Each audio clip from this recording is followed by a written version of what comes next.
৮ September দুর্নীতি স্বজনপ্রীতির বিরুদ্ধে বিক্ষোভে ফুঁসে ওঠে নেপালের তরুণরা।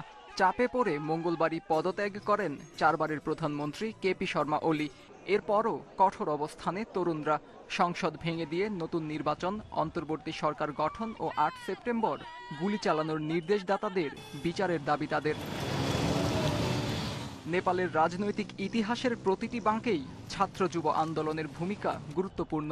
১৯৫১ সালে রানা শাসনের পতন, ১৯৯০ সালে পঞ্চায়েত ব্যবস্থার অবসান ও ২০০৬-এর গণ আন্দোলন সবখানেই তরুণদের নেতৃত্ব। এক দশকের বিদ্রোহে ২০০৮-এ রাজতন্ত্র বিলুপ্তির পর গণতান্ত্রিক কাঠামোতে আসে নেপাল।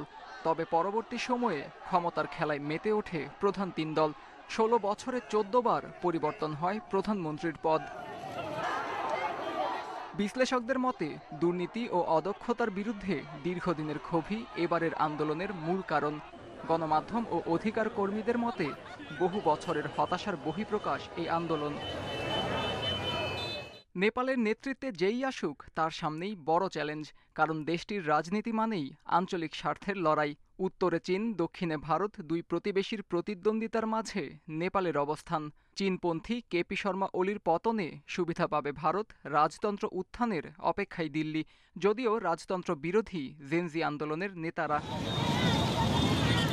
নেপালের পরিস্থিতি নিবিড়ভাবে পর্যবেক্ষণ করছে পাকিস্তানও। যদিও কাঠমান্ডুর রাজনীতিতে ইসলামাবাদের প্রভাব খুবই সীমিত, তবে ভারতকে চাপে রাখতে অতীতে পাকিস্তানের সাথে সম্পর্ক গড়েছে নেপাল।